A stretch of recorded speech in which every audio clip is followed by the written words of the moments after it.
위대한 아파치 전사 제로니모. 그의 자서전은요, 단순한 한 사람의 회고록이 아니에요. 이건 자신의 목소리를 세상에 남기기 위한 어떤 끈질긴 투쟁의 기록이면서 동시에 사라져간 한 세계에 대한 장엄한 증언이기도 합니다. 그의 이야기가 대체 어떻게 우리 손에까지 닿을 수 있었는지 그 기적 같은 여정부터 한번 시작해 보겠습니다. 이 한마디에서 제로니모라는 사람이 어떤 사람인지 딱 느껴지지 않으세요? 몸이 아파서 끙끙 앓는 와중에도 거센 폭풍우를 뚫고 16km나 되는 길을 달려와서 약속을 지켰다는 거잖아요. 바로 이런 불굴의 의지, 이 신념이 없었다면 그의 이야기는 수많은 장애물에 부딪혀서 아마 우리에게까지 전해지지 못했을 겁니다. 이건 그의 삶 전체를 관통하는 아주 중요한 태도이기도 해요. 자, 오늘 우리는 제로니모의 세계로 깊이 한번 들어가 볼 텐데요. 먼저 그의 목소리가 어떻게 종이 위에 남게 되었는지 그 기적 같은 이야기부터 시작해서 아파치족의 영적인 뿌리가 되는 창조 신화를 살펴볼 거고요. 또 그들이 어떤 식으로 나라를 이루고 살았는지도 들여다볼 겁니다. 그리고 제로니모의 어린 시절, 그를 위대한 전사로 키워낸 가르침과 마침내 한 여인의 남편이 되기까지 그의 삶의 첫 장을 함께 넘겨보겠습니다. 자, 그럼 이 책이 어떻게 세상에 나올 수 있었는지 그 흥미진진하고도 험난했던 과정 속으로 먼저 들어가 보죠. 이건 무기가 아니라 말과 의지로 싸워서 이겨낸 또 하나의 전투라고 할 수 있습니다. 모든 이야기의 시작은 1905년 한 교육자와 위대한 전사의 만남에서 비롯됩니다. 무려 20년 동안이나 전쟁 포로로 갇혀있던 제로니모에게 교육감이었던 SM 베럿이 다가간 거죠. 처음에는 그냥 제로니모가 박람회 같은 데서 사람들과 만날 때 통역을 도와주면서 인연을 맺게 됐어요. 그런데 베롯은 제로니모의 이야기 속에 정말 위대한 가치가 숨어 있다는 걸 직감했던 겁니다. 그래서 제로니모에게 제안하죠. 당신의 삶의 이야기를 세상에 남기자고요. 제로니모는 베럿의 제안에 동의는 했지만 여기엔 아주 명확한 조건이 있었습니다. 그의 자존심과 지혜가 담긴 조건이었죠. 첫째, 자기 이야기에 대한 정당한 대가를 지불할 것. 이건 단순히 돈을 달라는 게 아니라 내 삶의 가치는 내가 매긴다는 그런 행위였어요. 그리고 둘째, 자기를 감시하는 실요새의 군 당국으로부터 공식적인 허가를 받아낼 것. 이게 중요합니다. 내 이야기는 절대 값싼 동정이나 흥미거리가 아니다. 나를 억압하는 그 권력조차도 인정해야 하는 공식적인 기록이다. 이걸 분명히 하려는 의도였던 거죠. 하지만 예상대로였을까요? 허가는 바로 거절당했습니다. 당시 실요새의 책임 장교였던 퍼링턴 중위의 이 말을 보세요. 그 시대의 편견이 아주 적나라하게 드러나죠. 그 사람한테 제로니모는 역사를 가진 한 인간이 아니라 그냥 교수형에 처해져야 마땅한 늙은 아파치였던 거예요. 이건 단순히 한 장교의 생각이 아니었습니다. 수십 년간의 전쟁 끝에 아파치족을 그냥 문제로만 여기던 당시 미군의 적대적인 태도를 아주 명확하게 보여주는 증거라고 할 수 있습니다. 퍼링턴 중위가 거절했다고 해서 베럿이 포기했을까요? 아니죠. 그는 여기서 물러서지 않았습니다. 지방의 권력이 안 된다면 이 나라의 최고 권력자에게 직접 문을 두드리기로 결심합니다. 바로 시어도 루스벨트 대통령에게 직접 편지를 쓴 거예요.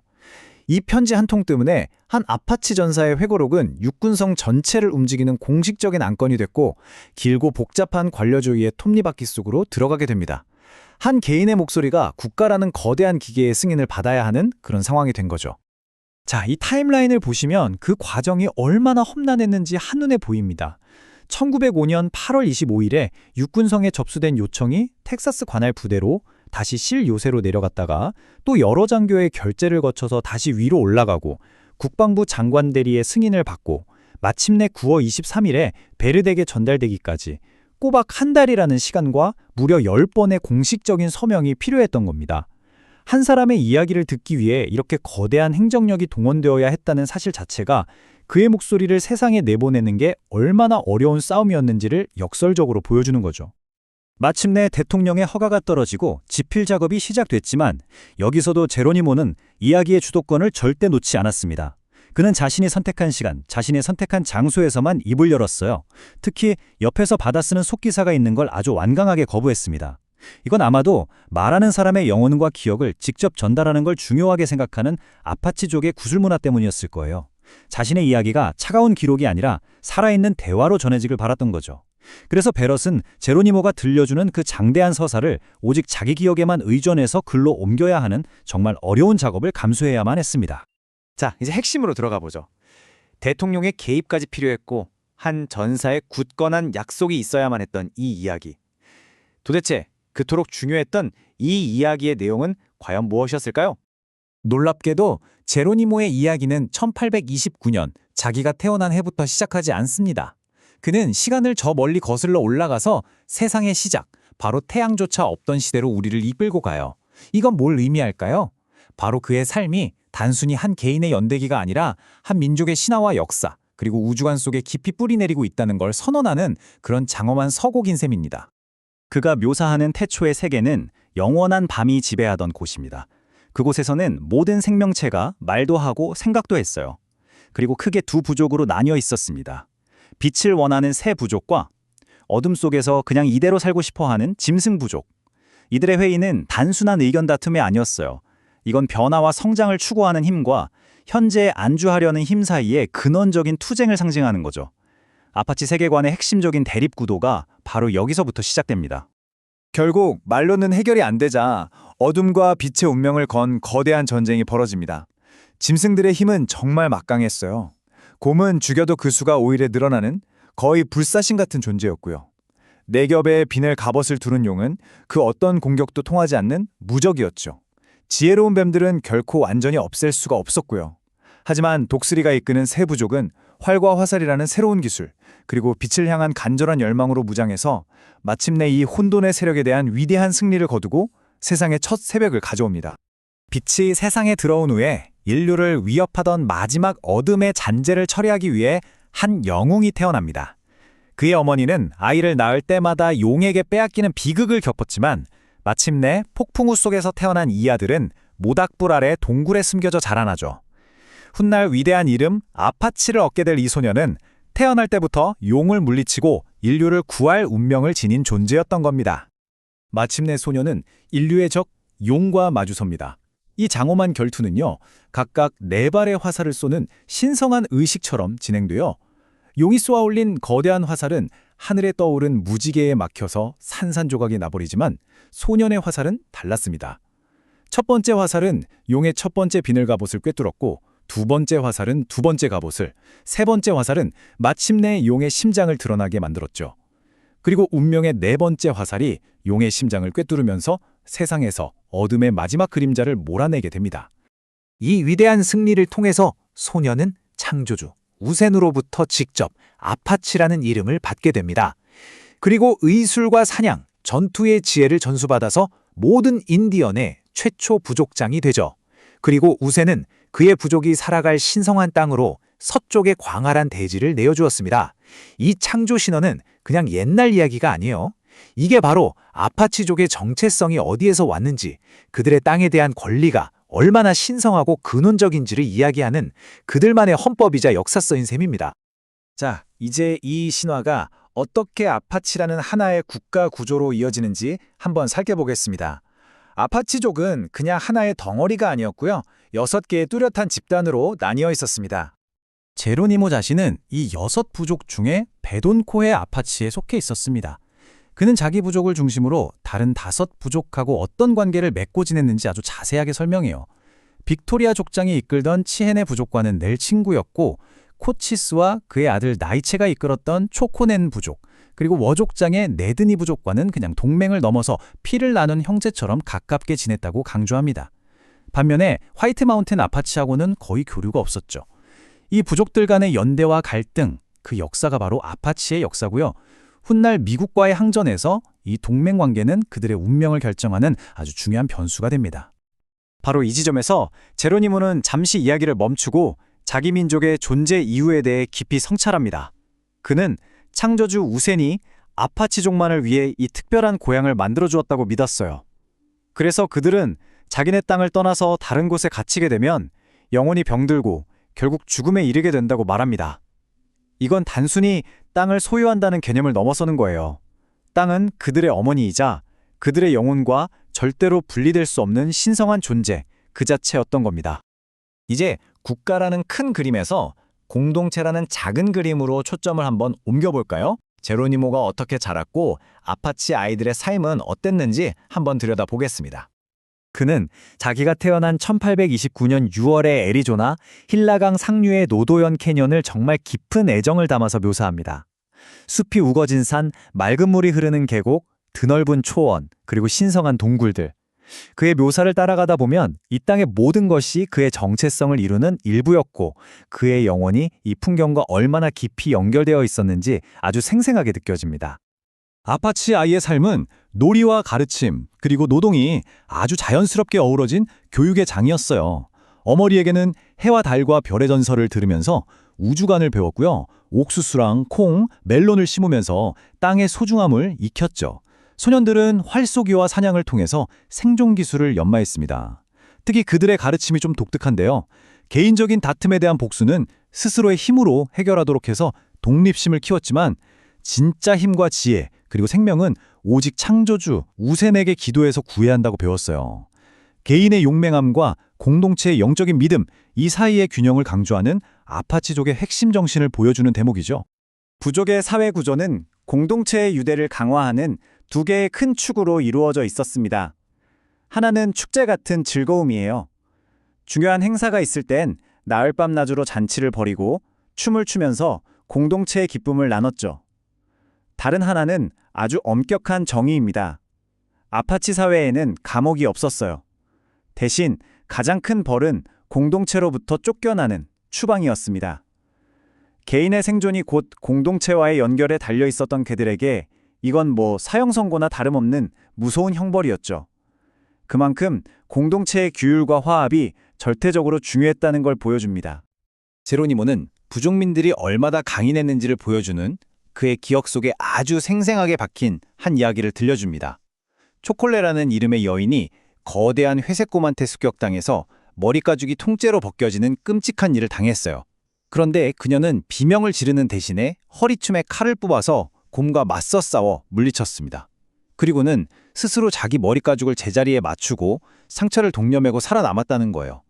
이건 그냥 살아남았다는 이야기를 넘어서 그 어떤 극한의 고통과 절망 앞에서도 절대 굴하지 않는 아파체족의 불굴의 생명력과 용기를 상징적으로 보여주는 이야기입니다.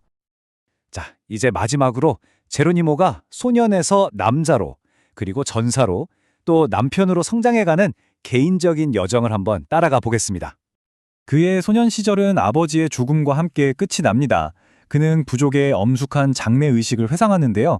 아버지는 가장 좋은 옷을 입고 평생 사용하던 무기들과 함께 산속의 신성한 동굴에 안치되었습니다.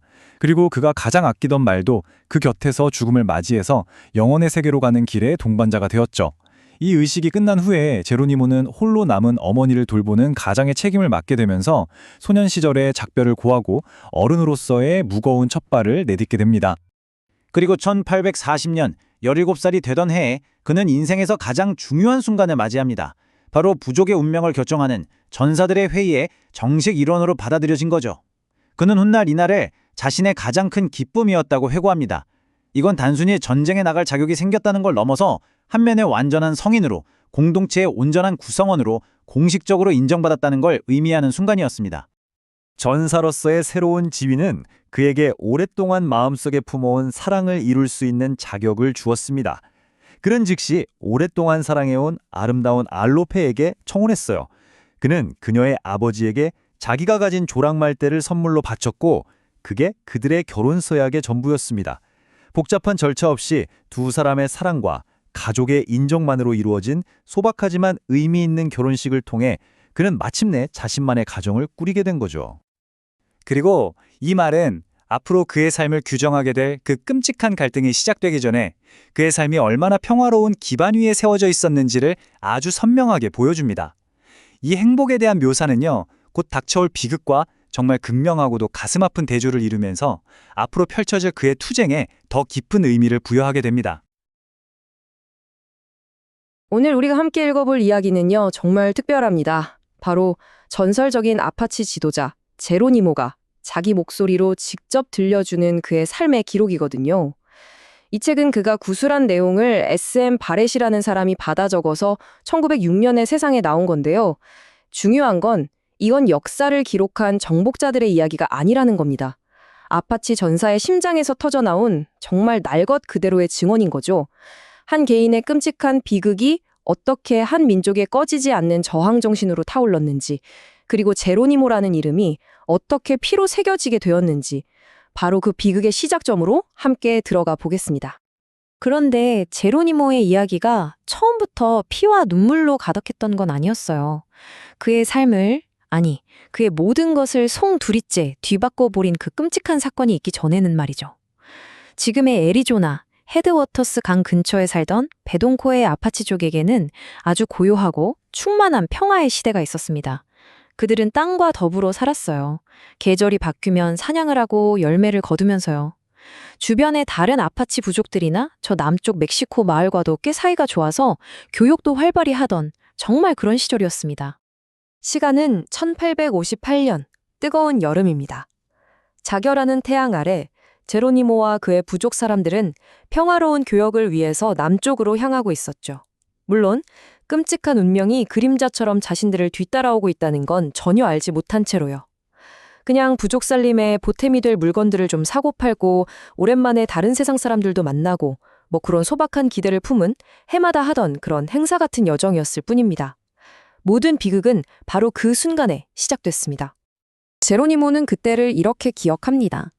그러니까 이 여정은 무슨 약탈이나 전쟁을 하러 간 게 아니었다는 거죠. 순수하게 상업적인 목적, 부족의 모피나 가죽 같은 걸 팔고 필요한 물건들을 사기 위한 아주 평화로운 여행이었습니다. 그랬기 때문에 부족 전체가 다 함께 움직였어요. 건장한 전사들만 간 게 아니라 그의 늙은 어머니, 젊은 아내 알로페, 그리고 정말 눈에 넣어도 아프지 않을 3명의 어린아이들까지요. 온 부족이 다 같이 떠나는, 뭐랄까 요즘으로 치면 거의 명절맞이 대이동 같은 그런 풍경이었던 거죠. 그들은 늘 하던 대로 카스키의 마을 바깥쪽 강가에 야영지를 차렸습니다. 이건 일종의 규칙 같은 거였어요. 전사들은 매일 아침 마을에 들어가서 교역을 하고 해가 질 때쯤 돌아오는 거죠. 야영지에는 약간의 무기랑 보급품, 그리고 무엇보다 소중한 가족들을 지키기 위해서 아주 소수의 경비대만 남겨뒀습니다. 이게 수년간 반복되어 온 서로에 대한 암묵적인 신뢰의 바탕을 둔 관행이었어요.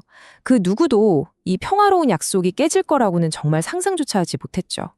하지만 그 신뢰는 정말이지 가장 잔인한 방식으로 깨지고 맙니다. 며칠 동안 이어지던 평범한 일상은요, 단 한순간에 지옥으로 변해버려요. 교역을 마치고 야영지로 돌아오던 아파치 남자들이 마주하게 된 건 그들의 영혼을 영원히 파괴해버릴 끔찍하고 참혹한 현실이었습니다. 한번 상상해보세요. 가족들과 함께 맛있는 저녁을 먹을 생각에 부풀어서 돌아오던 평화로운 발걸음이었을 겁니다. 그런데 그들 앞에 공포에 질려서 넋이 나간 몇몇 여자들과 아이들이 비틀거리면서 나타나는 거예요. 그 순간 모든 것이 산산조각나기 시작합니다. 그들의 얼굴에는 방금 겪은 끔찍한 공포가 그대로 새겨져 있었으니까요. 살아남은 사람들이 간신히 내뱉은 소식은 그야말로 청천벽력이었습니다. 자신들이 마을에서 평화롭게 물건을 사고 팔던 바로 그 시간에 자기들이 거래하던 카스키의 군대가 아니라 전혀 다른 마을에서 온 멕시코 군대가 무방비 상태의 야영지를 기습했다는 겁니다. 아무런 이유도 없었고 그 어떤 경고도 없었습니다. 일방적인 공격이었죠. 그들이 들은 피해 상황은요, 그냥 절망 그 자체였습니다. 야영지를 지키던 소수의 전사들은 수적으로 상대가 안 됐겠죠. 모두 살해당했습니다. 아파치에게 발이자 생명줄이나 다름없는 조랑말들은 전부 빼앗겼고 사냥하고 스스로를 지키기 위한 무기들도 싹 다 압수당했어요. 겨울을 나려고 비촉해뒀던 보급품은 약탈당하거나 불태워졌습니다. 그리고 무엇보다 가장 끔찍한 건 수많은 여자들과 아이들이 무참하게 살해당했다는 사실이었습니다. 이건 전투가 아니었어요. 명백한 학살이었죠. 칠흑 같은 어둠 속에서 살아남은 사람들은 강가 전불에 몸을 숨겼습니다. 흐느끼는 소리조차 맘대로 낼 수 없는 그 공포 속에서 제로니모는 텅 빈 눈으로 흩어진 사람들을 하나하나 확인하기 시작합니다. 그의 마음속에는 이미 끔찍한 예감이 폭풍처럼 휘몰아치고 있었을 겁니다. 왜 내 가족은 보이지 않는가? 그리고 그는 결국 최악의 진실과 마주하고 맙니다.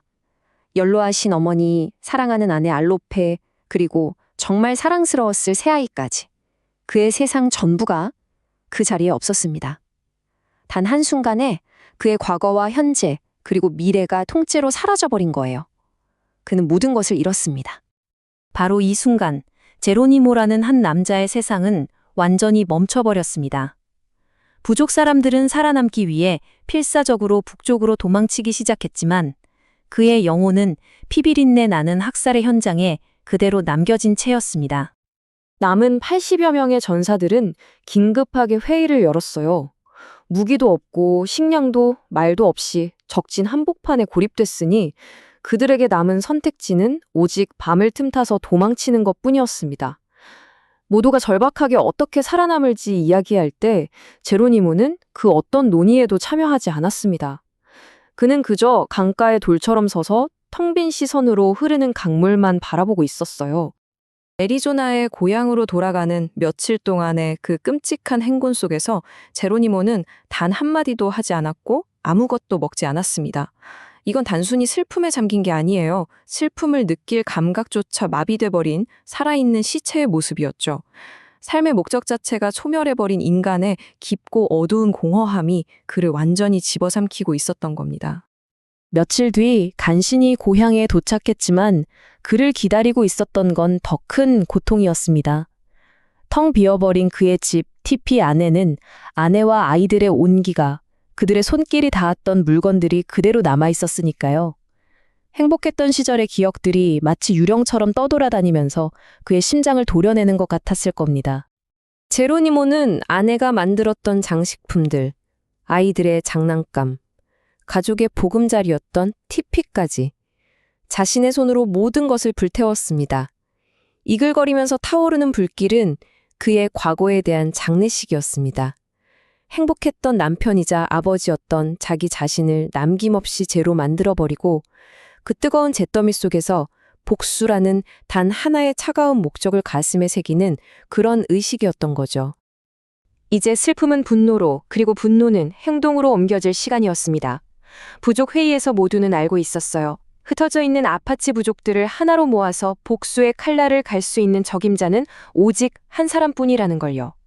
그 누구보다 깊은 상처를 입은 제로니모, 바로 그였습니다. 그의 개인적인 비극은 이제 부족 전체의 대의가 되었습니다. 제로니모는 가장 먼저 당시 아파치 부족 중에서 가장 강력한 세력을 이끌던 초코넷 아파치족의 위대한 주정, 코치즈를 찾아갑니다. 그의 동의가 없으면 이 복수 전쟁은 시작조차 할 수 없었기 때문이죠.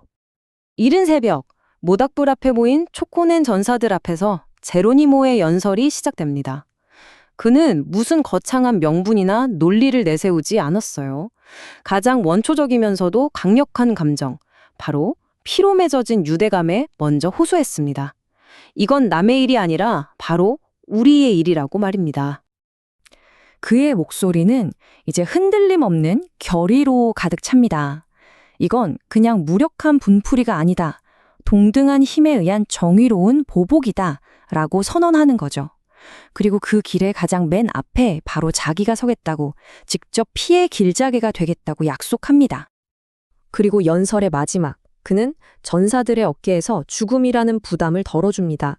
자신의 목숨은 이미 버린 것과 다름없다고 선언하면서 말이죠. 삶에 아무런 미련이 없는 사람이 품은 복수심, 그것은 그 어떤 대의보다도 강력하고 순수했습니다. 듣는 사람들의 심장을 움직이는 엄청난 설득력이 있었던 거죠. 제로니모의 진심은 통했습니다. 위대한 추장 코치즈는 그의 복수를 돕기로 맹세했고 이 소식을 들은 네드니 아파치족의 추장 와 역시 합류를 결정합니다. 결국 제로니모의 개인적인 비극이 흩어져 있던 아파치의 새 부족을 복수라는 하나의 깃발 아래 모이게 만든 겁니다. 1년이 흘렀습니다. 1859년 여름, 새 부족의 연합 전사들이 복수를 위해 멕시코 국경에 모였습니다. 얼굴에는 죽음을 각오한 전투분장을 하고 지난 1년간 갈고 닦은 복수의 칼날을 손에 쥔 채 그들은 자신들의 가족이 쓰러져간 바로 그 땅을 향해 진군을 시작했습니다. 마침내 아리스페시 근처에서 아파치 연합군은 그들의 원수 멕시코 군대와 마주하게 됩니다. 한쪽에는 베동코에 초코넨, 네드니, 새 부족의 정예 전사들이 있었고 다른 한쪽에는 멕시코의 기병 2개 중대와 보병 2개 중대가 결전을 준비하고 있었습니다. 하늘에는 팽팽한 긴장감이 감돌았죠. 그런데 전투 직전에 정말 놀라운 결정이 내려집니다.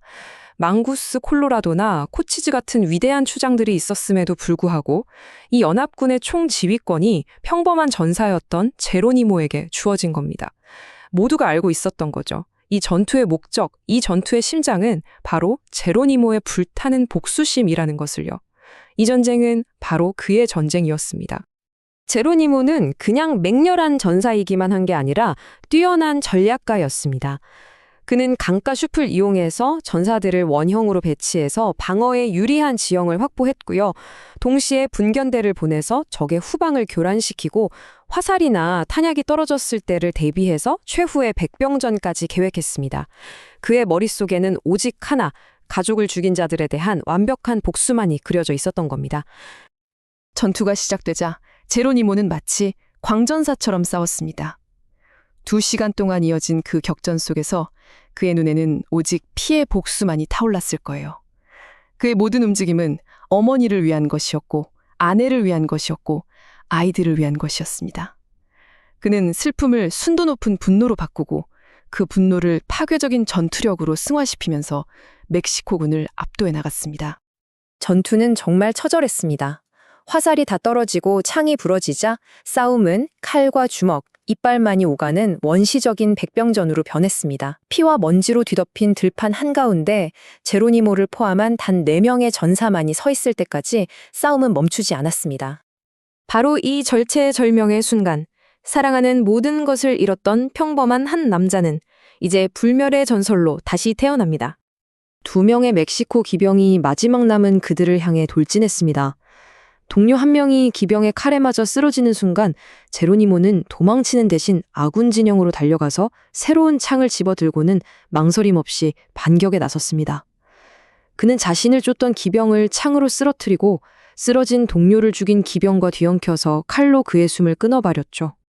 마침내 모든 것이 끝났습니다.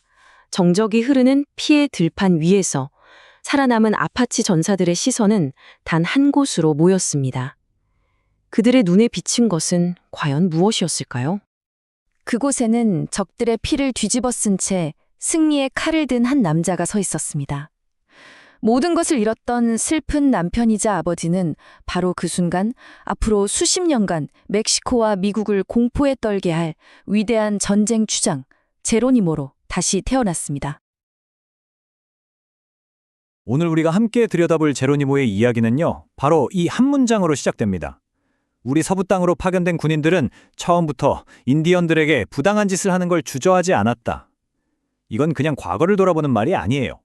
그의 삶 전체를 꿰뚫는 아주 깊은 슬픔과 분노의 선언과 큰 거죠. 자, 오늘 우리는 제로니모의 목소리를 따라서 한때 품었던 희망이 어떻게 배신으로 무너져 내렸는지, 그리고 한 사람의 저항이 어떻게 한 시대의 상징이 되었는지를 생생하게 따라가 보려고 합니다. 그런데 말이죠. 모든 만남이 처음부터 그렇게 적대적이고 험악했던 건 아니었어요. 제로니모의 기억 속에 남아있는 첫 만남은 오히려 되게 평화로웠습니다. 하지만 그 평화는 마치 사막의 신기루처럼 너무나 짧았죠. 그 조심스러웠던 관계가 어떻게 그렇게 무참한 폭력으로 변해버렸는지 그 비극이 시작된 지점으로 한번 같이 가보시죠. 제로니모가 생전 처럼 마주한 백인들은 군인이 아니었어요.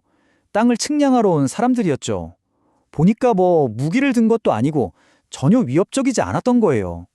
아파치족은 그 사람들한테 사슴 가죽이나 담요 같은 걸 건넸고 그 대가로 셔츠나 식량을 받았습니다. 가끔은 사냥감을 가져가면 돈이라는 걸 주기도 했대요. 물론 그때 제로니모는 그 반짝이는 쇠붙이가 뭔지 잘 몰랐지만 서로 필요한 걸 나누는 그 모습에서 순수한 교감을 느꼈던 것 같습니다. 그래서 그는 주저없이 이렇게 평가하죠. 그들은 좋은 사람들이었다. 훗날 벌어질 그 끔찍한 역사와 비교하면 너무 순수해서 오히려 더 슬프게 들리는 기억인데요. 이 기억 때문에 앞으로 벌어질 비극이 훨씬 더 무겁게 다가옵니다. 그 평화로운 만남이 있고 나서 한 10년쯤 지났을까요? 모든 게 확 바뀌어버립니다. 이번에 나타난 백인들은 이전과는 완전히 다른 사람들이었어요. 그들은 바로 전사, 미군 병사들이었습니다. 힐라강가에 진을 친 그들은 처음에는 막 우호적인 척했지만 제로니모는 본능적으로 느꼈다고 해요. 저 사람들 눈빛이나 태도에는 측량사들한테는 없었던 뭔가 차갑고 계산적인 게 있다는 걸요. 그리고 그의 불길한 예감은 안타깝게도 틀리지 않았습니다. 이들의 등장은 평화의 시대가 끝났다는 걸 알리는 신호탄이었죠.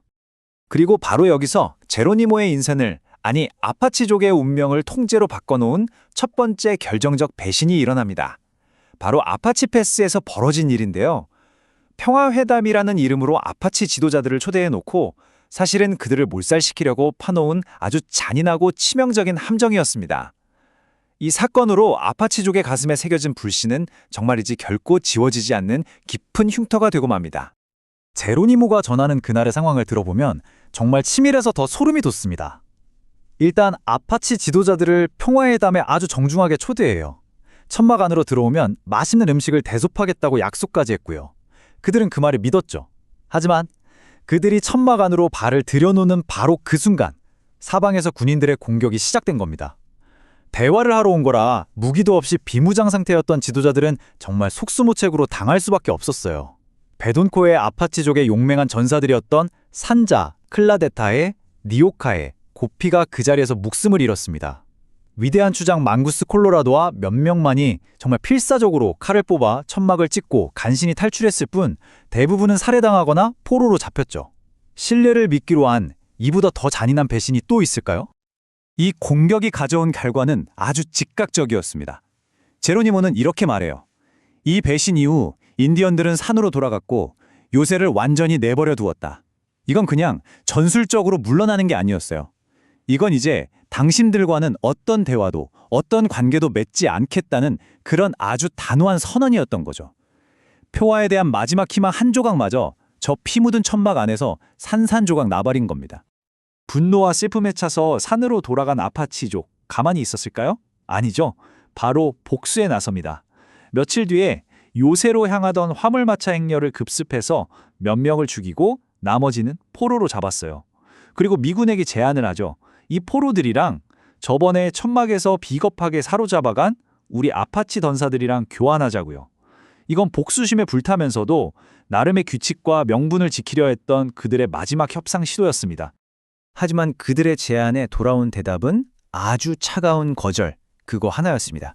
미군 장교들은 포로 교환을 단칼에 거부했죠. 제로니모의 입장에서 보면 이건 명백한 선전포고나 다름없었어요. 아, 대화의 문은 완전히 닫혔구나. 그걸 확인할 순간 더 이상 협상의 여지는 사라졌고 아파치족 역시 자신들이 잡고 있던 포로들을 모두 죽였습니다. 이 사건으로 양측의 적대감은 이제 정말 돌이킬 수 없는 강을 건너게 된 거죠. 제로니모는 아파치 패스 사건의 의미를 이렇게 딱 정리합니다. 이 사건은 그냥 단순한 전투 패배 하나가 아니었던 거예요. 이걸 계기로 잊고 지냈던 과거의 모든 상처, 모든 부당함이 다시 막 들끓어오르기 시작한 거죠. 그리고 미군이라는 존재에 대한 불신을 그들의 뼛속 깊이 영원히 새겨버린 낙인이었습니다. 그들에게 아파치 패스는 신뢰라는 세상이 끝나는 지점이었던 셈입니다. 자, 이제 제로니모가 자기 인생에서 겪은 가장 큰 잘못이라고 부르는 사건으로 넘어가 볼게요. 바로 위대한 추장 망구스 콜로라도의 마지막 이야기입니다. 이건 평화를 향한 한 지도자의 마지막 믿음이 어떻게 가장 비극적인 죽음으로 끝나게 됐는지에 대한 정말 너무나도 가슴 아픈 기록입니다. 이 이야기는요, 희망처럼 보이는 어떤 소문에서부터 시작돼요. 뉴멕시코의 아파치 테오에 사는 백인들은 애리조나의 백인들과는 좀 다르다는 이야기였죠. 그 사람들은 우호적이고 조약도 잘 지키고 심지어 인디언들한테 식량이랑 보급품도 나눠준다는 그런 희망 섞인 소문이었습니다. 계속되는 배신에 지칠 대로 지쳐있던 아파치족에게 이 소문은 정말 가뭄의 단비처럼 들렸을 겁니다. 이 희망이 진짜인지 확인해 보려고 망구스 콜로라도가 직접 전사 3명과 함께 아파치 테오로 갔습니다. 그리고 거기서 담요, 밀가루, 소고기 필요한 건 다 주겠다는 약속을 받고 돌아왔죠. 그의 말에 부족의 절반 정도가 마음이 흔들렸고 그를 따라가기로 합니다.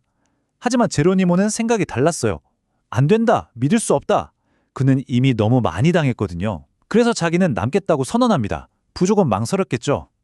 결국 그들은 혹시 모를 위험에 대비해서 자신들이 가진 무게 대부분을 평화사절단인 망구스 콜로라도 일행에게 챙겨서 보냅니다. 희망의 모든 걸 걸면서도 의심의 끈을 놓지 못했던 그들의 복잡한 마음이 그대로 드러나는 결정이었죠. 결과는 정말 끔찍했습니다. 평화사절단이 떠난 뒤에 그들로부터는 그 어떤 소식도 오지 않았어요. 길고 불안하고 정말 숨막히는 침묵만 계속됐습니다. 그리고 그 침묵의 끝에서 들려온 건 그들이 또다시 속아서 모두 살해당했다는 뜬소문뚱이었습니다. 부족이 걸었던 마지막 희망은 가장 잔인한 방식으로 짓밟혔고 제로니모의 불신은 피할 수 없는 현실이 되어 돌아온 거죠. 이 배신의 대가는 정말 혹독했습니다. 무기 대부분을 떠나보낸 채 남겨진 제로니모의 부족은 미군의 공격에 거의 무방비 상태로 당할 수밖에 없었죠. 추장의 죽음으로 리더십은 공백 상태가 됐고 위기가 닥쳐오자 부족은 새로운 지도자를 뽑아야만 했습니다. 그리고 그들이 선택한 사람이 바로 제로니모였습니다. 한 시대의 위대한 저항은 이렇게 가장 깊은 비극 속에서 그 막을 올리게 됩니다. 그 끝없는 절망 속에서도 정말 신기하게 아주 잠깐 희망의 빛이 비춘 적이 있었습니다. 바로 하워드 장군이라는 인물이 등장했을 텐데요. 제로니모가 유일하게 존경하고 신뢰했다는 미군 장교입니다. 하지만 유리처럼 부서지기 쉬웠던 이 짧은 평화가 어떻게 다시 분쟁의 소용돌이로 빠져들었는지 한번 살펴보겠습니다. 하워드 장군에 대한 제로니모의 평가는 정말 절대적이에요. 심지어 이렇게까지 말합니다. 우리는 그와 함께라면 영원히 평화롭게 살 수 있었을 것이다. 이 말에 얼마나 큰 존경과 아쉬움이 묻어나는지 느껴지시나요? 하워드 장군은 약속을 반드시 지켰고 아파치족을 동등한 인간이자 형제로 대해줬으며 배급도 아주 공정하게 나눠줬다고 해요. 제로니모에게 그는 배신과 기만으로 가득한 백인들의 세계에서 유일하게 빛나던 예외적인 존재이자 어쩌면 가능했을지도 모를 또 다른 미래의 상징이었던 셈이죠. 하지만 그렇게 소중했던 평화는 하워드 장군이라는 한 사람의 선의에 기대고 있었기 때문에 너무나 위태로웠습니다. 그가 떠나자마자 모든 것이 서서히 무너지기 시작했어요. 부족 내에서 갈등이 터져나오고 무법자들이 설치기 시작하면서 결국 제로니모는 자기 부족을 이끌고 다시 핫스프링스로 돌아갈 수밖에 없었습니다. 한 사람의 노력이 쌓아올린 신뢰의 탑은 그의 부재와 함께 너무나 허무하게 무너져 내린 거죠. 핫스프링스에서 잠시나마 평화를 누리던 제로니모에게 또다시 시련이 닥칩니다. 회담을 하자면서 그를 불렀던 미군은 그가 도착하자마자 다짜고짜 무장 해제시키고 체포해버렸습니다. 죄목이 뭔지 아세요? 허가 없이 아파치 패스를 떠난 죄였어요. 제로니모 입장에선 정말 황당한 거죠. 내가 왜 당신들 허락을 받아야 하나?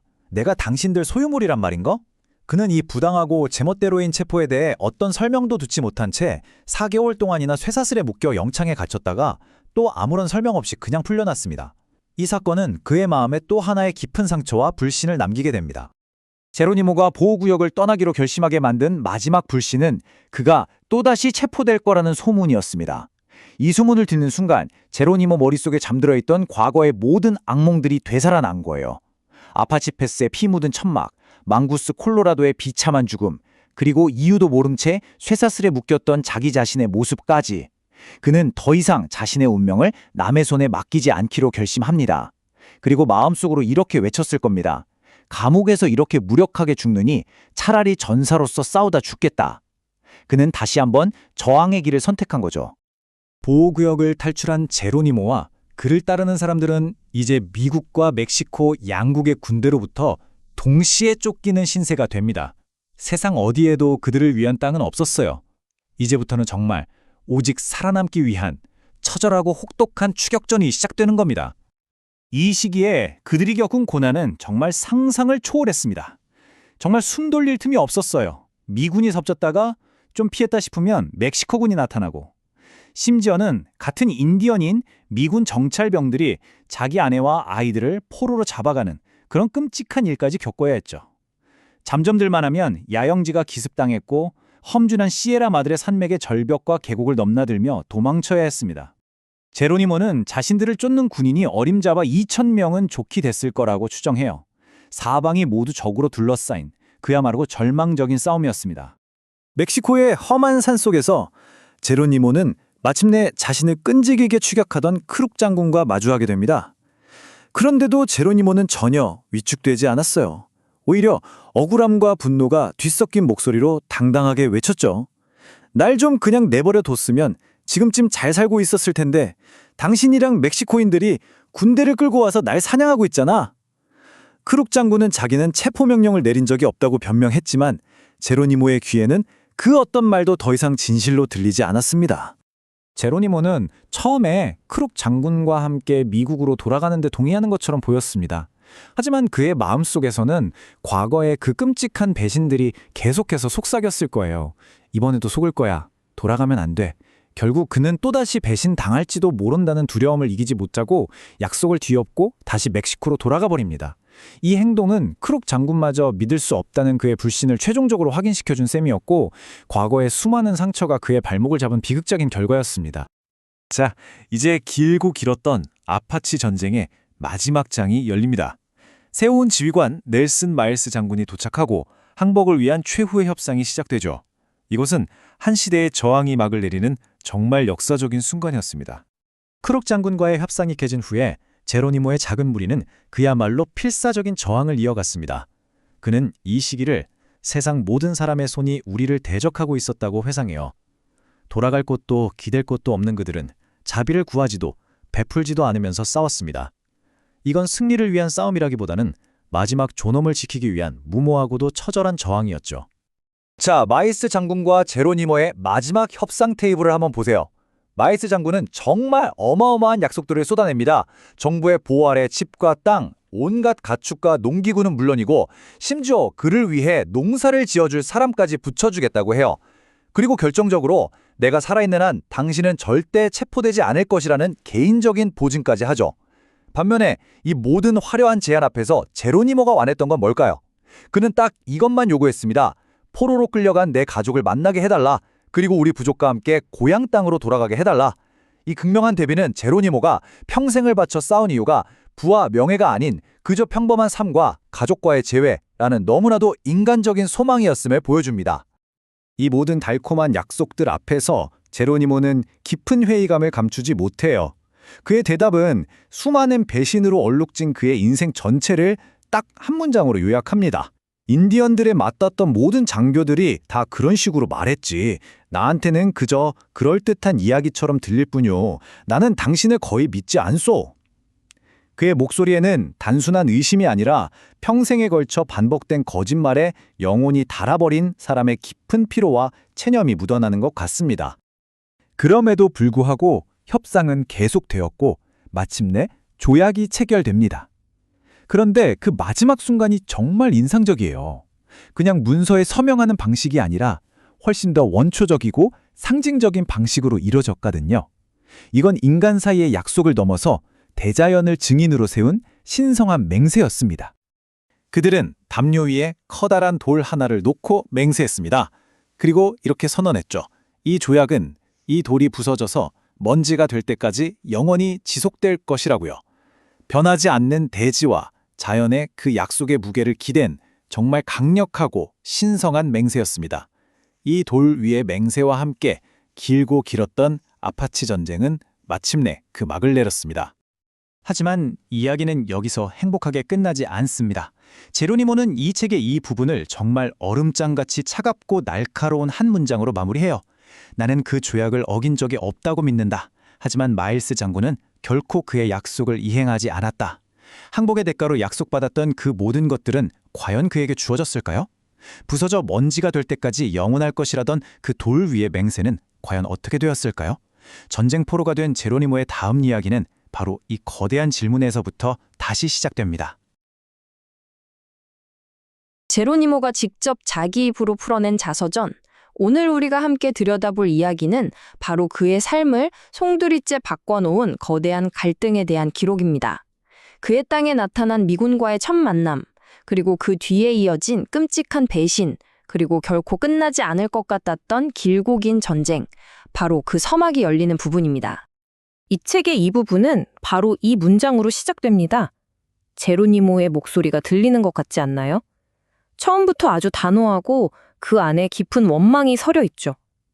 이 한 문장만으로도 앞으로 그의 땅에 나타난 새로운 권력, 그러니까 백인들과의 관계가 얼마나 비극적으로 흘러갈지 그 모든 것을 암시하고 있는 겁니다. 이야기 전체에 어둡고 무거운 분위기를 들이우는 일종의 서늘한 예고편 같다고 할까요? 자, 그럼 그 이야기 속으로 한번 들어가 보죠. 미국인들이 처음 나타났을 때 처음부터 모든 게 나빴던 건 아니었어요. 잠시나마 서로 호기심을 갖고 물건을 교환하던 그런 시기도 있었습니다.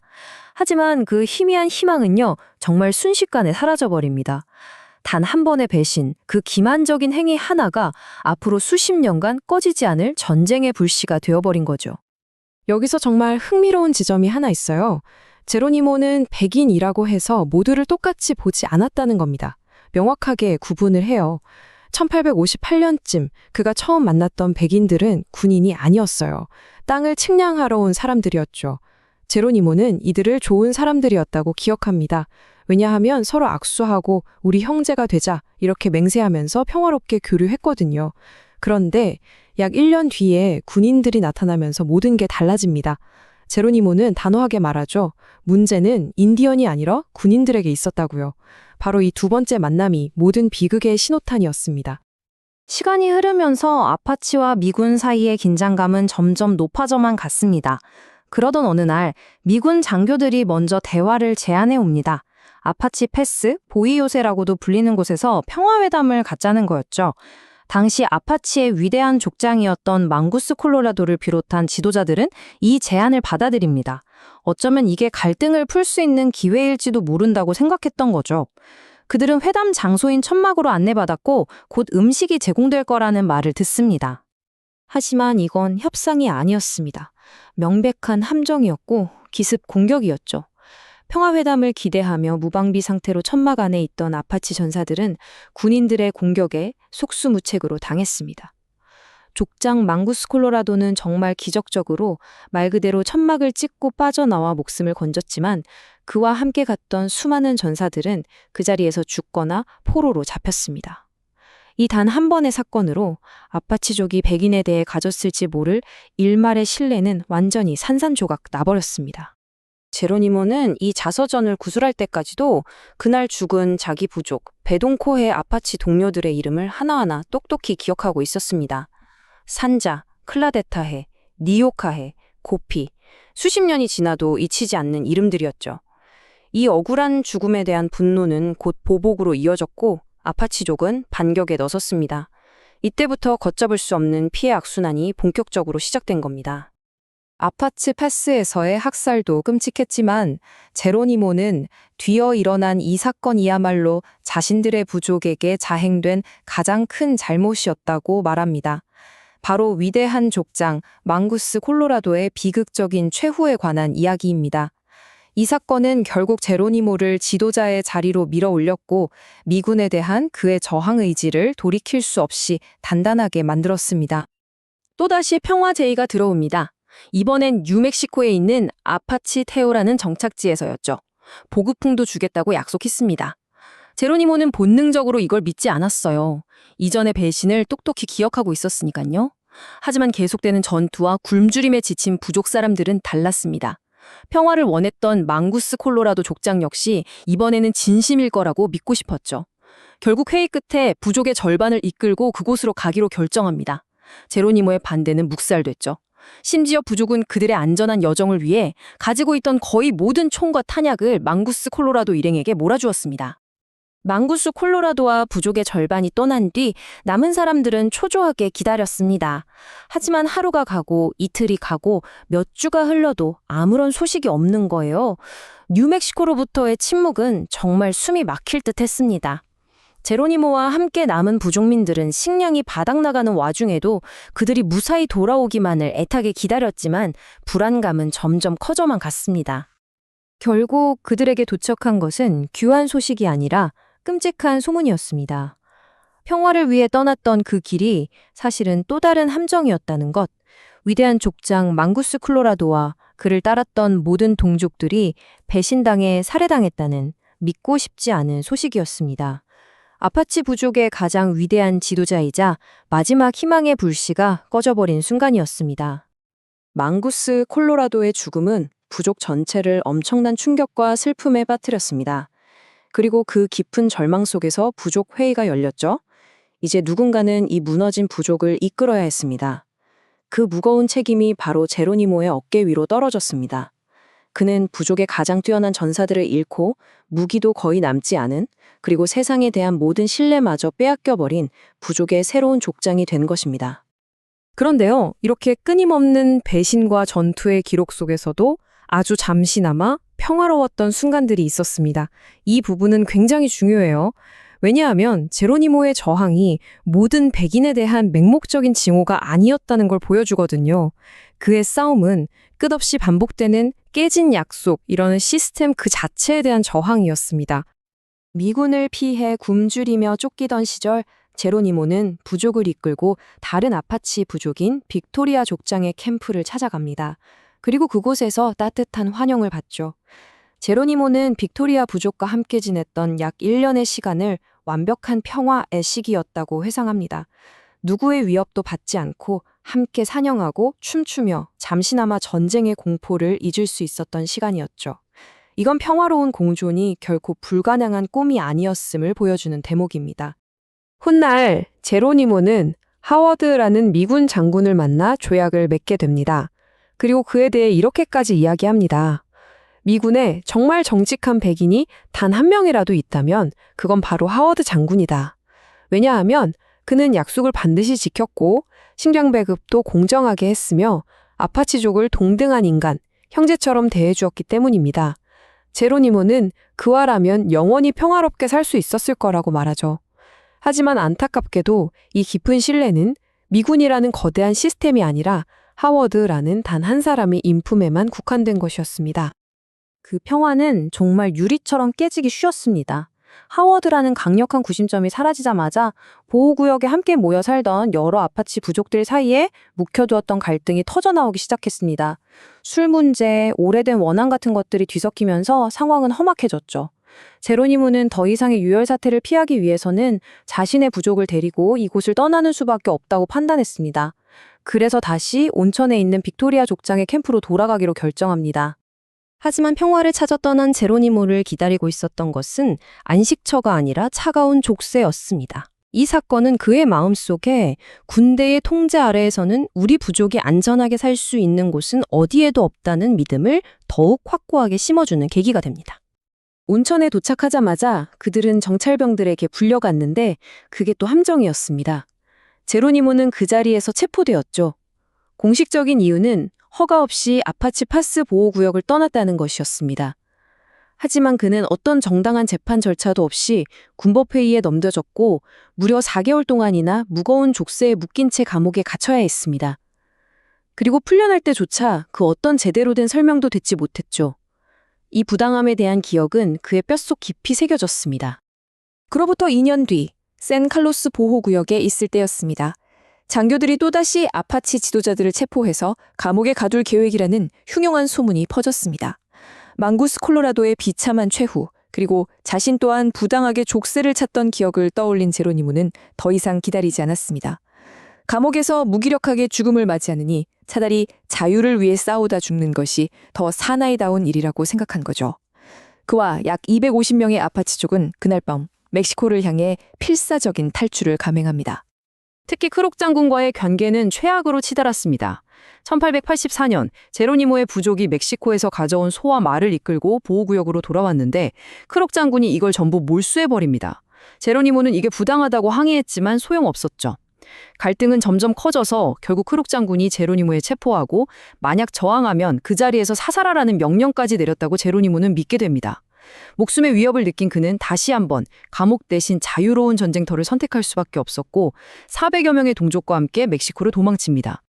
이제 제로니모는 공색적인 탈주자, 즉 레니게이드로 낙인 찍힙니다. 그와 그의 얼마 남지 않은 무리는 미국과 멕시코, 양국 군대로부터 동시에 쫓기는 신세가 되죠. 이때부터 그의 인생에서 가장 필사적이고 처절했던 끊임없는 도망과 소규모 전투의 시기가 시작됩니다. 이건 정말 끝이 보이지 않는 소모전이었습니다.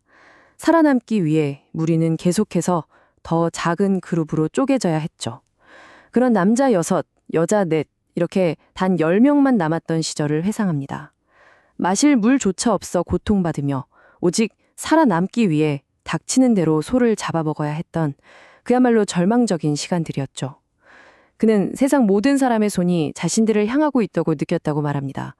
자비를 베풀지도 구하지도 않는 오직 생존만을 위한 투쟁이었습니다. 하지만 그렇게 궁지에 몰린 상황에서도 아파치 전사들의 전투 능력은 정말 대단했습니다. 로튼대위가 이끄는 미군이 캠프를 기습해서 말들을 전부 빼앗아 갔는데 제로니모의 작은 무리는 즉시 반격해서 교전을 벌였고 결국 가장 좋은 3마리만 빼고 모든 말을 되찾아오는데 성공할 정도였으니까요. 하지만 이런 게릴라전 기술만으로는 역부족이었습니다. 수천 명에 달하는 양국 군대의 끊임없는 압박에 그들은 서서히 그러나 분명히 지쳐가고 있었습니다. 이 길고 긴 전쟁의 끝은 의외로 요란한 총소리 속에서 찾아오지 않았습니다. 바로 새로운 장군과의 만남을 통해서였죠. 그는 이 지긋지긋한 싸움을 이번에야말로 영원히 끝내겠다며 제로니모가 믿기 힘들 정도의 놀라운 약속들을 제시합니다. 제로니모 역시 이제 이 싸움이 무의미하다는 것을 깨닫고 있었습니다. 그는 부하 장교들을 거치지 않고 미국 대통령이 직접 파견했다는 서부의 모든 미군을 지휘하는 최고 사령관 마일스 장군과 직접 만나기로 합니다. 그리고 그 앞에서 자신이 지금껏 겪어온 모든 부당한 일들과 배신에 대해 이야기했죠. 그리고 이제는 싸움을 멈추고 흩어져 있는 가족들을 다시 만나고 싶다는 간절한 마음을 전했습니다. 마일스 장군이 제시한 약속은 정말 파격적이었습니다. 들어보세요. 정부가 당신들을 보호해주겠다. 제로니모, 당신에게는 새 집을 지어주겠다. 울타리가 있는 넓은 땅도 주고 소, 말, 노새 같은 가축과 농기구도 다 주겠다. 심지어 당신이 직접 일하지 않아도 되게끔 농장을 돌볼 사람까지 붙여주겠다.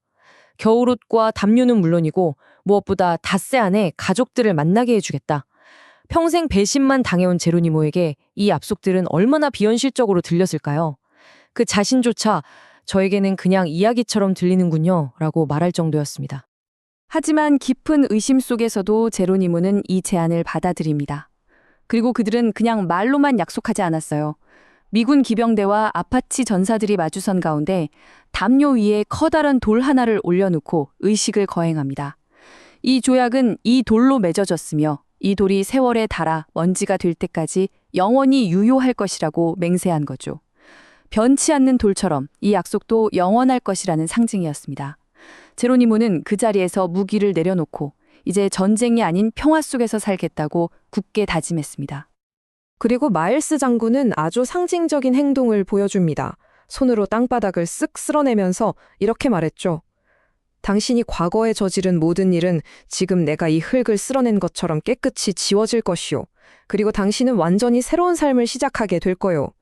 이 강력한 약속과 함께 수십 년간 미대륙 서부를 뒤흔들었던 아파치 전쟁은 마침내 끝나는 것처럼 보였습니다. 제로니모는 이 신성한 약속을 믿고 항복한 것입니다. 하지만 바로 여기에는 이 이야기의 마지막이자 가장 쓰라린 배신이 기록되어 있습니다. 제로니모는 자서전 말미에 이렇게 말합니다. 나는 평생 돌 위에서 한 그 맹세를 어긴 적이 없다고 믿는다. 그러나 마일스 장군은 그의 약속을 단 하나도 지키지 않았다. 그에게 약속되었던 집과 땅, 가축, 그리고 평화로운 삶은 그 무엇도 주어지지 않았습니다. 전쟁의 끝이 제로니모 이야기의 끝은 아니었습니다.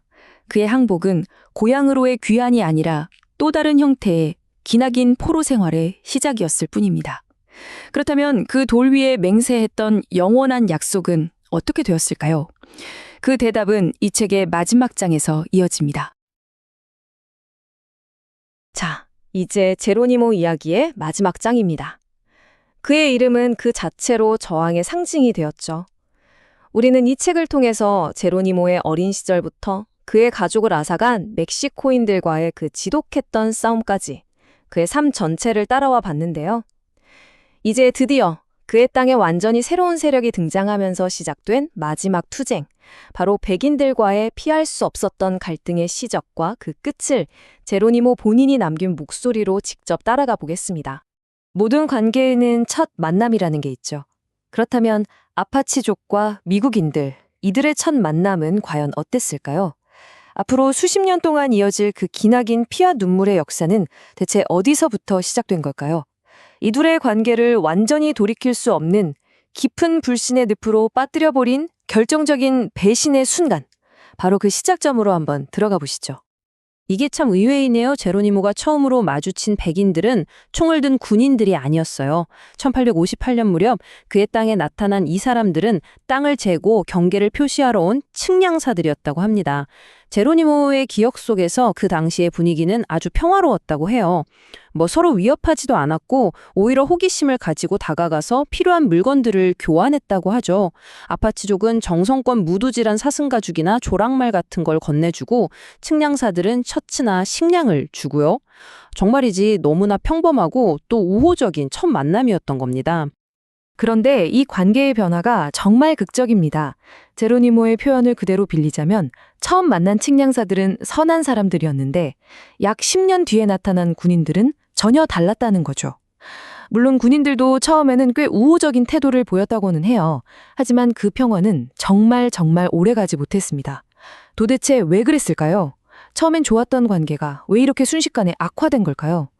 이 평화로운 교류가 어떻게 깊은 불신과 격렬한 충돌로 치닫게 됐는지 바로 그 결정적인 사건이 곧 터지고 맙니다. 모든 것을 송두리째 바꿔놓은 사건, 바로 아파치 고개의 배신입니다. 제로니모는 포트보이에서 일어났던 이 끔찍한 배신을 책에서 아주 생생하게 증언하는데요. 미군 장교들이 아파치 지도자들에게 접근해서 우리 같이 밥 먹으면서 평화에 대해 이야기 좀 합시다. 이렇게 제안을 한 겁니다. 아무런 의심 없이 텐트 안으로 들어간 지도자들을 기다리고 있었던 건 따뜻한 음식이 아니라 매복하고 있던 군인들의 차가운 총구였습니다. 평화회담은 처음부터 거짓말이었고 대화의 장소였던 그 텐트는 순식간에 죽음의 덫으로 변해버렸습니다. 이 배신이 낳은 결과는 정말 끔찍했습니다. 여기 이름이 적힌 산자, 클라데타해, 니오카해, 고피 같은 용맹한 전사들이 그 자리에서 목숨을 잃었습니다. 위대한 추장 망구스 콜로라도를 포함한 몇몇은 정말 필사적으로 텐트 벽을 칼로 찢고 겨우 탈출하긴 했지만 이미 상처는 너무나 깊었죠. 이건 단순한 전투에서의 패배가 아니었습니다. 평화를 이야기하자고 불러내서 벌인 학살이었고 신성한 약속을 미끼로 판 함정이었어요. 이 순간 아파치족의 마음속에서 백인에 대한 신뢰라는 단어는 그냥 산산조각 나버린 겁니다. 제로니모가 남긴 이 한마디가 당시의 상황을 그대로 보여줍니다. 이 배신은 그냥 하나의 사건으로 끝난 게 아니었어요. 과거에 겪었던 모든 상처와 의심을 다시 불러일으키는 그런 방아쇠 역할을 한 거죠. 이제 아파치족에게 미군은 더 이상 대화의 상대가 아니었습니다. 신뢰가 무너진 자리에는 오직 날카로운 경계심과 거리두기만 남았고 결국 아파치족은 그들의 터전인 깊은 산속으로 돌아가 스스로를 고립시키게 됩니다. 하지만 여러분, 아파치 고개의 배신은 시작에 불과했습니다. 이제 제로니모가 그의 인생에서 겪었던 최악의 부당함, 그의 저항 의지를 완전히 돌처럼 굳게 만들어버린 사건으로 넘어가 보려고 합니다. 바로 그가 그토록 존경했던 추장, 망구스 콜로라도의 죽음입니다. 위대한 추장 망구스 콜로라도는 이제 전쟁에 지쳐 있었습니다. 그는 어떻게든 부족을 위해 영구적인 평화를 얻고 싶었죠. 그래서 그는 평화를 약속하고 담요와 식량 같은 보급품을 주겠다는 백인들의 말을 믿기로 합니다. 그리고 부족의 절반이나 되는 사람들을 이끌고 협상 장소로 향했어요.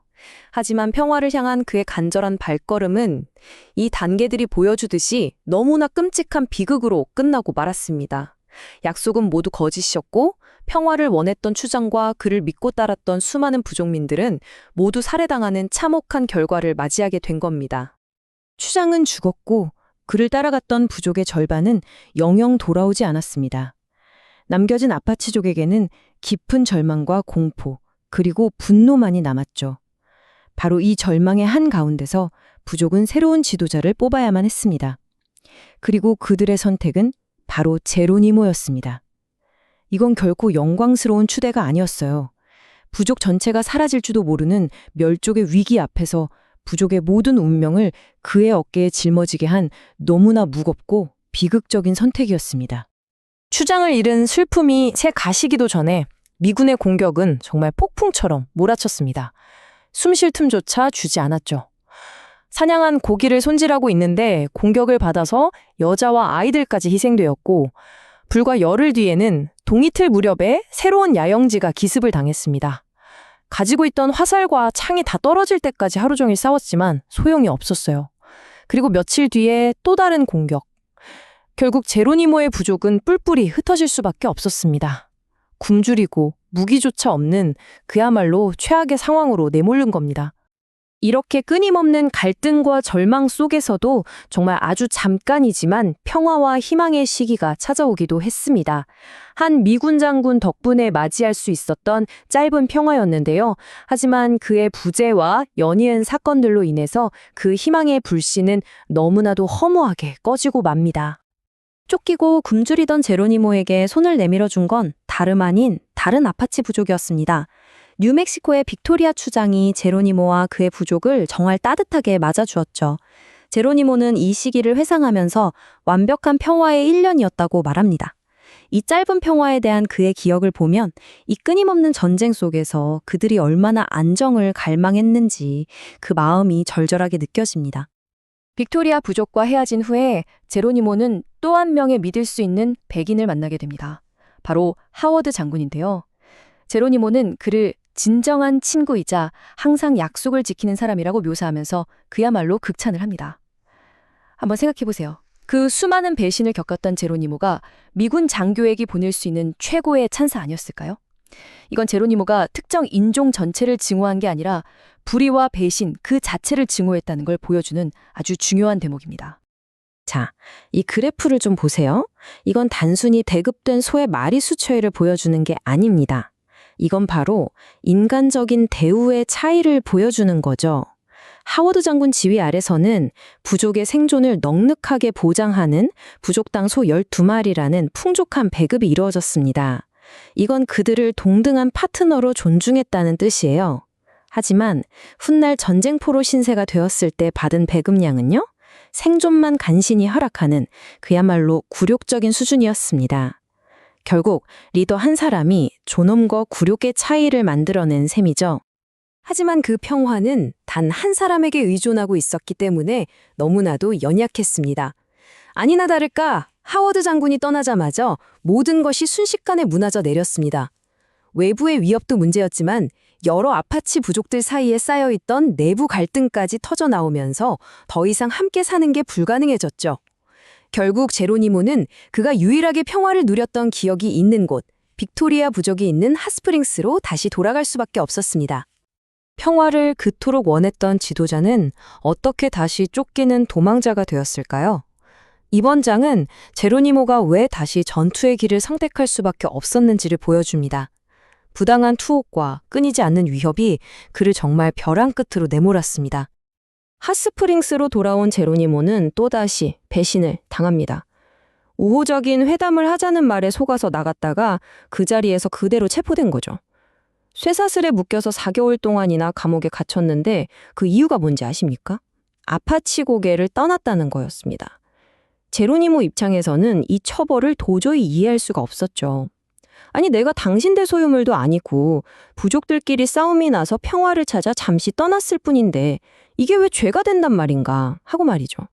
석방된 후에 산 카를로스 보호구역에서 한 2년 정도 불안한 생활을 이어가고 있었는데 그때 흉흉한 소문이 돌기 시작합니다.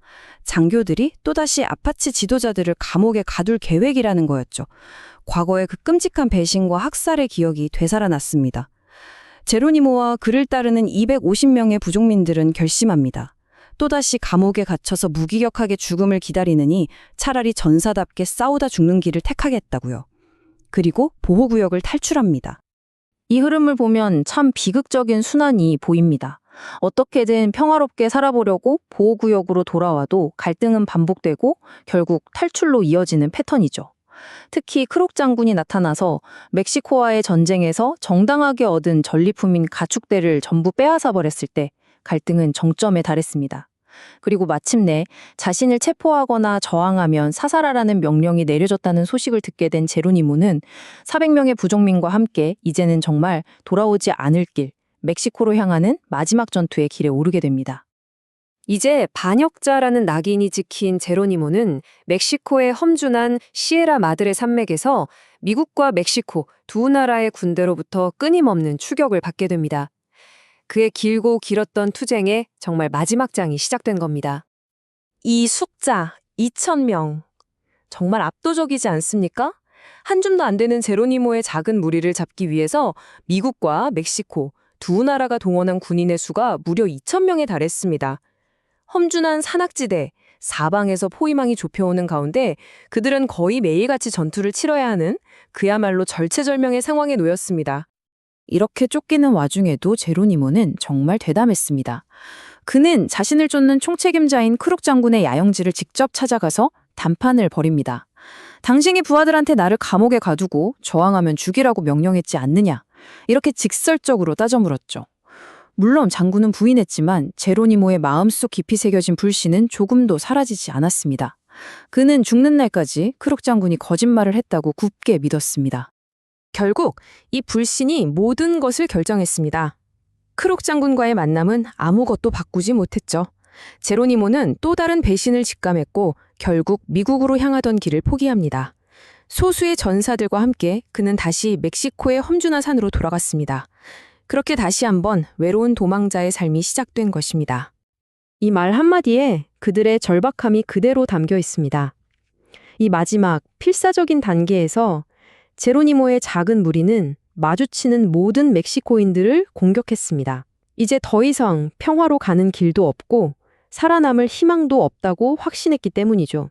세상 모두가 우리의 적이라고 느꼈을 때 그들에게 남은 유일한 선택지는 끊임없는 싸움, 그것뿐이었습니다. 하지만 영원한 싸움이라는 건 없겠죠. 끊임없는 추격과 전투에 지칠 대로 지친 제로니모는 마침내 이 지긋지긋한 전쟁을 끝낼 실질적인 권한을 가진 단 한 사람, 넬슨 마일스 장군을 만나기로 동의합니다. 제로니모는 이제 더 이상 중간 관리자와는 이야기하지 않기로 마음먹었습니다. 약속이 지켜지지 않는 걸 너무나 많이 겪었기 때문이죠. 그는 이 전쟁을 끝낼 실질적인 권한을 가진 최고 사령관과의 직접적인 담판을 원했습니다. 그래서 그는 미군에 소속된 아파치 정찰병들을 통해서 마일스 장군과의 만남을 추진하게 됩니다. 마일스 장군은 협상을 시작하면서부터 아주 강력한 한방을 날립니다. 미합 중국 대통령께서 당신과 대화하도록 나를 보내셨소. 이렇게 대통령의 권위를 빌려서 이 만남이 모든 갈등을 끝낼 마지막이자 공식적인 기회라는 점을 분명히 한 거죠. 제로니모를 설득하기 위한 아주 전략적인 접근이었습니다. 마일스 장군은 제로니모에게 아주 구체적인 미래를 제시했습니다. 여기 나열된 약속들을 보면 이게 단순한 항복 권유가 아니라 완전히 새로운 삶을 약속했다는 걸 알 수 있습니다. 집, 땅, 가축은 물론이고 심지어 농사를 지어줄 사람까지 지원해 주겠다는 거였죠. 이건 전사의 삶을 끝내고 농부로서의 새로운 삶을 시작하라는 제안이었습니다. 하지만 그 어떤 약속보다 제로니모의 마음을 흔들었던 건 바로 이것. 뿔뿔이 흩어진 가족과 다시 함께 살 수 있게 해주겠다는 약속이었습니다. 하지만 수십 년간 쌓인 불신은 그렇게 쉽게 사라지지 않았습니다. 제로니모는 이렇게 말하죠. 모든 장교들이 다 그런 식으로 말했지만 내게는 그냥 다 똑같은 이야기처럼 들릴 뿐이요. 라면서 회의감을 드러냅니다. 그러자 마일스 장군은 단호하게 말합니다. 이번에는 진실이요. 제로니모가 다시 나는 백인의 법을 잘 몰라서 나도 모르게 어길 수도 있소. 라고 걱정하자 마일스 장군은 자신의 명예를 건 개인적인 보증까지 합니다. 내가 살아있는 한 당신은 절대로 체포되지 않을 것이오. 바로 이 확고한 약속이 제로니모의 굳게 닫혔던 마음을 움직였습니다. 그리고 마침내 조약은 쉽게 찢어지는 종이가 아니라 거대한 돌 위에서 맺어졌습니다. 이 돌이 오랜 세월 풍화되어 먼지가 될 때까지 우리의 약속은 유효할 것이다. 두 사람은 변치 않는 자연의 영속성에 기대어 영원을 맹세한 겁니다. 이 엄숙한 의식과 함께 제로니모는 그의 총을 내려놓았습니다. 수십 년간 이어져 온 그의 기나긴 전쟁이 바로 이 돌 위에서 끝나는 순간이었습니다. 마지막으로 마일스 장군은 땅을 손으로 한번 쓱 쓸어내면서 제로니모의 과거를 이렇게 깨끗이 지워주겠다고 약속했습니다. 과거는 모두 사라지고 이제 완전히 새로운 삶이 시작된다는 상징적인 약속이었죠. 돌 위에 영원히 새긴 맹세와 땅 위에서 깨끗이 지워진 과거, 이 두 가지 강력한 약속과 함께 아파치의 마지막 저항은 드디어 막을 내렸습니다. 하지만 이 약속들이 과연 저 돌처럼 영원했을지는 역사가 우리에게 또 다른 질문을 던져주고 있습니다.